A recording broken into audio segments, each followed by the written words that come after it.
দৌলতপুর উপজেলায় নামে বেনামে বিভিন্ন সময় অবৈধভাবে গড়ে ওঠে ছোট বড় ২৯টি ইটভাটা। এই সকল ইটভাটায় ইট প্রস্তুত করার লক্ষ্যে ৩ ফসলি জমির মাটি সংগ্রহ করে ও গাছের গুঁড়ি জ্বালানি হিসেবে ব্যবহার করে প্রতিনিয়ত হুমকির মুখে ফেলেছে পরিবেশকে। গেল বছর কুষ্টিয়া জেলা প্রশাসনের পক্ষ থেকে ইটভাটা বন্ধের নির্দেশনা দিয়ে বিজ্ঞপ্তি ঝুলিয়ে দেওয়া হয় ভাটা এলাকায়।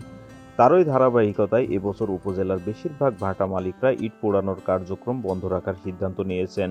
পাশাপাশি ভাটায় ব্যবহৃত জমিতে তারা রীতিমতো শুরু করেছেন বিভিন্ন ফসলের চাষাবাদ। জেলা প্রশাসক সাহেব আমাদের ভাটা গত বছর বন্ধের সাইনবোর্ড দিয়েছেন। ভাটার যে জমিগুলি আছে আমরা সেই জমিগুলিতে বিভিন্ন চাষাবাদের জন্য প্রস্তুতি নিচ্ছি এবং চাষাবাদ করছি। এটা কাটা নিষেধ, সরকার নাকি নিষেধ করছে। আবার এবার নাকি আইন আরও বেশি করা হয়েছে যে সাইলেন্ট কেস হবে, মানে যেটা সাইলেন্ট কেস যেটা আপনার 20 থেকে 50 লক্ষ টাকা জরিমানা করবে, আবার 3 বছর নাকি জেল। এই বুড়ি বয়সে জেল খাটার ইচ্ছা নাই বাবা, যার জন্য আর ভাটা বন্ধ করছি।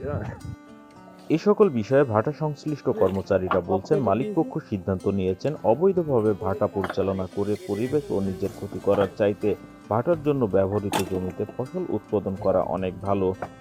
গেলবার সরকার নিষেধাজ্ঞার কারণে এই বছর আমাদের ভাটা চালানো অনুমোদন নাই, তাই আমরা এবছর ভাটা বন্ধ রাখছি। এই বছরে অনুমতি না, আমাদের কোম্পানি হচ্ছে ভাটা বন্ধ করে রেখেছে। যদি অনুমতি দেয় তাহলে হচ্ছে আপনাদের ভাটা চালাবো। আর এজন্য আমরা ধান ক্ষেত করেছি। এই সময় আপনার মিল পোতা তারপরে ফর্মাও পড়ে, কিন্তু এইবার আমাদের চালানোর সেভাবে কোনো সিদ্ধান্ত নেই। সরকারি যেহেতু কাগজপাতি ঠিক নেই, এই কারণে অবৈধভাবে আমরা ভাটা চালাবো না। অন্যদিকে ইটভাটা বন্ধ করে দেওয়ার ফলে এর সাথে জড়িত শ্রমিকরা অসন্তুষ্টি প্রকাশ করে জানান, ভাটা বন্ধ হয়ে যাওয়ার কারণে অনেকেরই দিন কাটবে অনাহারে।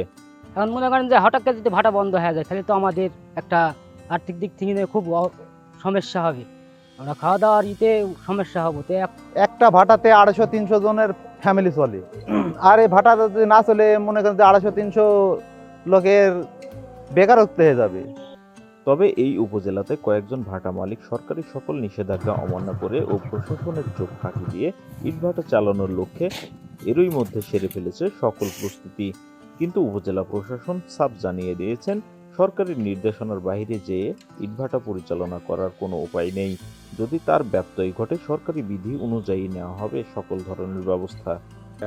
আইন অনুযায়ী ইটভাটা যদি চলে তাহলে ইটভাটা চলবে, আর যদি আইনের ব্যত্যয় ঘটিয়ে তো আসলে চালানো সম্ভব না।